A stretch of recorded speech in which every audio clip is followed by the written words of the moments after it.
Hello and welcome to my YouTube channel root base. मैं हूं विनोद और मैं आज 12th क्लास के बहुत ही मजेदार टॉपिक को लेकर के आया हूं। सोलिनॉइड। सोलिनॉइड आपके लिए बहुत ज्यादा इंपॉर्टेंट क्वेश्चन नहीं है, लेकिन इसके बाद जो हम लोग करेंगे magnetic field due to solenoid, वो आपके लिए 3 मार्क्स में या तो कभी कभी एम्पियर सर्किटल लॉ के साथ ऐड करके क्वेश्चन पूछा गया है 5 मार्क्स में। तो चलिए हम लोग जानते हैं सोलिनॉइड होता क्या है। तो ये देखिए आपके पास एक लॉन्ग वायर दिख रहा होगा। ये क्या है? एक लॉन्ग वायर है। इसके अंदर ये क्या होता है? इस तरह से क्लोजली वाउंड होता है, इस तरह से मुड़ा हुआ होता है। और ये जो इसका डायमीटर है, इसकी लेंथ की तुलना में इसका लेंथ जो होता है बहुत ही बड़ा होता है इसके डायमीटर की तुलना में। तो चलिए हम लोग अब इसका डिफिनेशन देखते हैं कि सोलिनॉइड होता क्या है। इसमें ज्यादा टाइम हम लोग नहीं देंगे क्योंकि ये आपका बहुत ही छोटा है, और इसके बाद जो हम लोग करेंगे magnetic field due to solenoid, उसको हम लोग अच्छे से करेंगे। तो अभी सिर्फ हम लोग जान लेते हैं कि सोलिनॉइड होता क्या है। ये क्या होता है? एक इंसुलेटिंग वायर में क्या होता है? इस तरह से क्लोजली वाउंड होता है। इंसुलेटिंग वायर में क्या होता है? क्लोजली वाउंड होता है, और इसका लेंथ जो होता है वो बहुत ही बड़ा होता है। किसकी तुलना में? इसकी डायमीटर की तुलना में। तो चलिए अब हम लोग इसका डेफिनेशन देखते हैं। A solenoid consists of an insulating long wire, या कंसिस्ट होता है किसमें? इंसुलेटिंग लॉन्ग वायर में, closely wound in the form of helix, या हेलिक्स के फॉर्म में क्या होता है? Its length is very large, इसका लेंथ जो होता है ना वो बहुत ही बड़ा होता है as compare to its diameter, इसके डायमीटर की तुलना में इसका लेंथ जो होता है वो बहुत ही बड़ा होता है, वेरी लार्ज। तो सोलिनॉइड, इसमें ज्यादा टाइम हम लोग नहीं देंगे। अब चलेंगे हम लोग आगे करेंगे magnetic field due to solenoid. वो क्वेश्चन आपके लिए बहुत ज्यादा इंपॉर्टेंट है, उसको हम लोग अच्छे से करेंगे। आप लोग इसका डिफिनेशन याद कर लोगे कि यह एक इंसुलेटिंग वायर है, लॉन्ग वायर है, इसमें यह क्लोजली वाउंड होता है। ये हो गया आपका सोलिनॉइड। चलिए हम लोग इसको आगे करते हैं magnetic field due to solenoid. पिछले सेशन में हम लोगों ने सोलिनॉइड का डिफिनेशन देखा था। अब हम लोग क्या करेंगे, इसके आगे आते हैं जो आपके लिए 3 नंबर के लिए या तो फिर कभी कभी 5 नंबर में एम्पियर सर्किटल लॉ में ऐड करके पूछा गया है इस क्वेश्चन को बहुत बार। और कभी कभी क्या होता है कि सोलिनॉइड का डिफिनेशन के साथ साथ इसका प्रूफ भी दे देता है कि magnetic field due to solenoid, solenoid के कारण कितना उसमें मैग्नेटिक फील्ड जनरेट होगा, वो हम लोगों को फाइंड करने के लिए बहुत बार आया हुआ है ऐसा क्वेश्चन। तो आप लोग पिछले बार का क्वेश्चन देख लोगे, किस तरह से क्वेश्चन बैंक से क्वेश्चन मिला लोगे कि किस तरह से क्वेश्चन पूछा गया है, एम्पियर सर्किटल लॉ के साथ ऐड किया हुआ है या फिर सोलिनॉइड के साथ ऐड किया हुआ है। तो दोनों को इस क्वेश्चन आपके लिए, ये क्वेश्चन आपके लिए अगर नहीं लॉन्ग क्वेश्चन में पूछा जाता है तो ये आपको शॉर्ट में 3 मार्क्स के लिए भी स्पेशल केस में पूछा जा सकता है। तो चलिए हम लोग देखते हैं कि magnetic field due to solenoid क्या है। तो यहाँ पर ध्यान देना है कि मैग्नेटिक फील्ड लाइंस जो है मेरा, इस तरह से ये जो आपको लाइन दिख रहा होगा ये क्या है? मैग्नेटिक फील्ड लाइंस है। यहाँ पर एक हम लोग रेक्टेंगुलर को ड्रॉ किए हुए हैं जो क्या है? PQRS। इसमें करंट मेरा कितना है? I है। जो टर्न कर रहा है वो n नंबर्स ऑफ टर्न कर रहा है। तो इसके कारण कितना मेरा इसमें मैग्नेटिक फील्ड जनरेट होगा वो हम लोगों को फाइंड करना है, और इसका लेंथ कितना है आपका? L है। तो चलिए अब इसी के बारे में, इस फिगर के बारे में यहाँ पर जो मैंने थ्योरी लिखा है उसके बारे में जानते हैं। Let n equal to number of turns per unit length. n क्या है? ये रेक्टेंगुलर क्या कर रहा है? आपका टर्न कर रहा है। किस डायरेक्शन में कर रहा है? PQRSP, इस डायरेक्शन में क्या कर रहा है? ये टर्न कर रहा है। तो क्या है? Number of turns per unit length. अब I क्या है? Current following through each turns of solenoid. I क्या है आपका? करंट फॉलोइंग, जो हम लोग करंट यहाँ से फॉलो हो रहा है इस मैग्नेटिक फील्ड लाइंस में, वो क्या है? करंट फॉलो हो रहा है। तो उसी के बारे में बताया हुआ है कि I क्या है? Current following through each turns of solenoid. अब B क्या है? ये B जो हम लोगों ने लिखा हुआ है क्या है? B equal to magnitude of magnetic field induction inside the solenoid. ये क्या है? मैग्नेटिक फील्ड लाइंस जो है आपका मैग्नेटिक फील्ड इंडक्शन B, इसको हम लोग डिनोट किए हैं। अब let us consider a rectangular PQRS in the solenoid of length L। PQRS हम लोग क्या किए हैं? रेक्टेंगुलर को ड्रॉ किए हैं जिसका लेंथ कितना है? L है। The line integral of magnetic field induction B over the close path PQRS।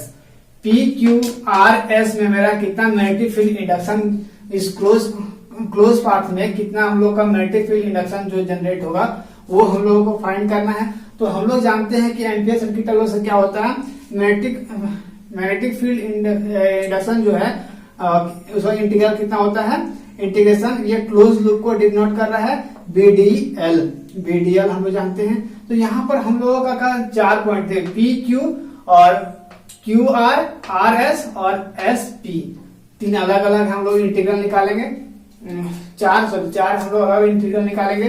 तो कैसे हो जाएगा, या पी टू क्यू, अभी इस पॉइंट के लिए हम लोग निकाल रहे हैं पी टू क्यू के लिए, तो बीडीएल सब में वेक्टर है प्लस क्यू टू आर के लिए मेरा कितना हो जाएगा, BDL plus R to S BDL plus S to P, क्योंकि ये ऐसे टर्न कर रहा है, ये पी टू क्यू इस direction P Q R S P ऐसे n नंबर्स ऑफ टर्न कर रहा है, तब मेरा इसमें क्या हो जाएगा, S P B D L.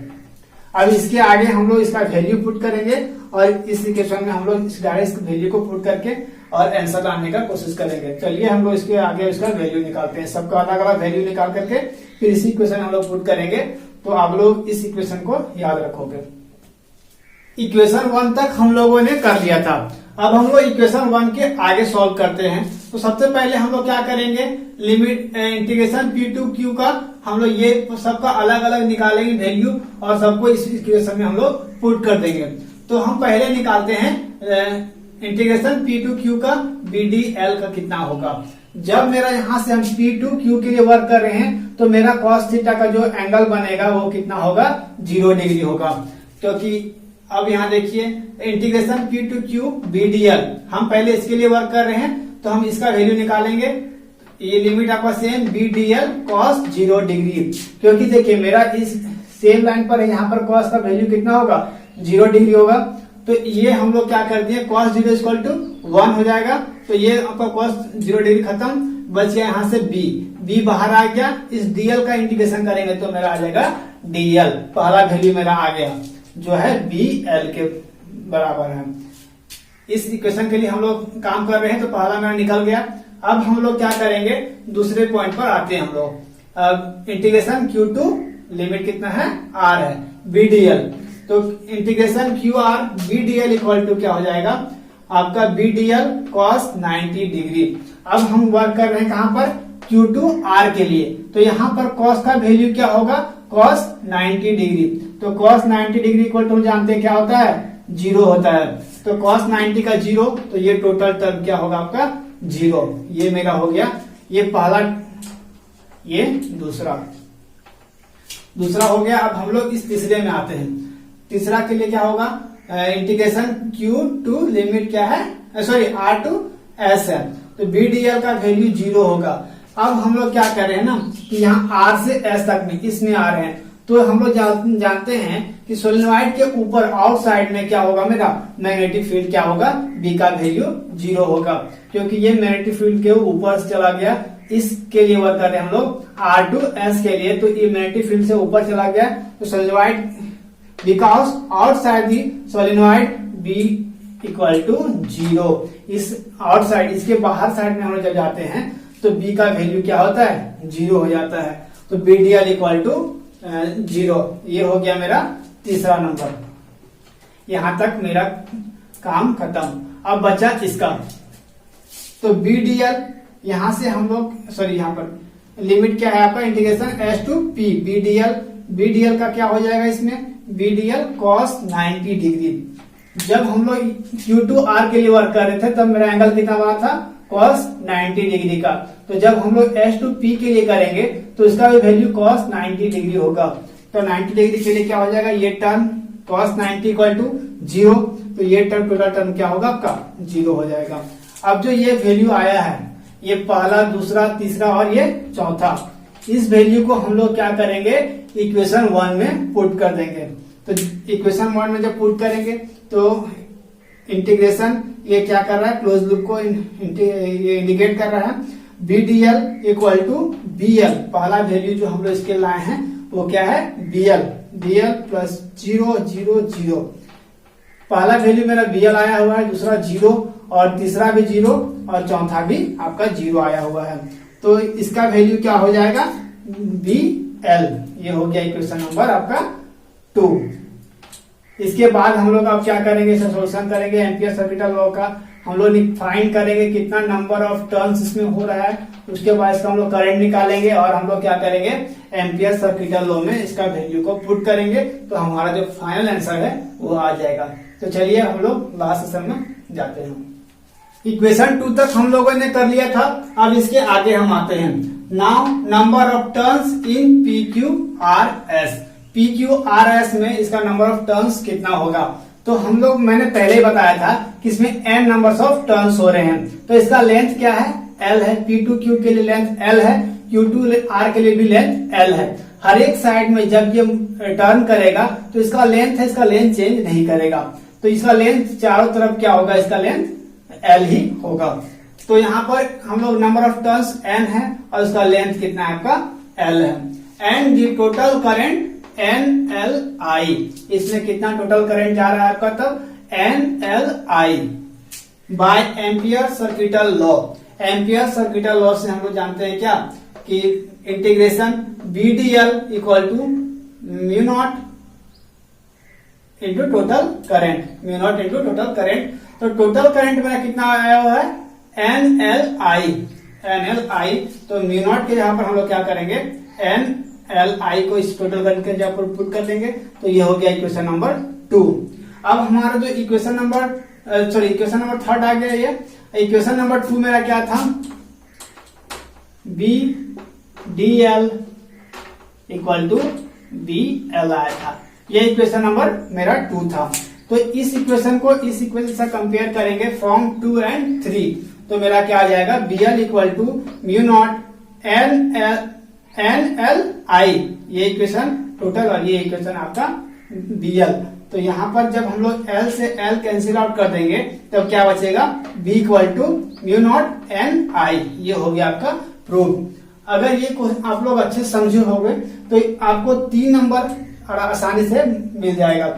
इस क्वेश्चन को मैंने जितना बताया है सारे टर्म को आप लोग ऐड करोगे, कहीं भी आप लोगों को छोड़ना नहीं है। ये क्वेश्चन आपको बहुत बार पूछा गया है आपके फाइनल एग्जाम में। तो इस क्वेश्चन को एम्पियर सर्किटल लॉ के साथ या तो फिर सोलेनोइड के साथ ऐड करके बहुत बार पूछा गया है। तो इस क्वेश्चन को आप लोग अच्छे से तैयार करोगे। और कोई टॉपिक में अगर आप लोग को दिक्कत होता हो तो मुझे कमेंट कर दें, मैं उस पर वीडियो बना के अपलोड कर दूंगा। तब तक के लिए थैंक यू, मिलते हैं अगले वीडियो में।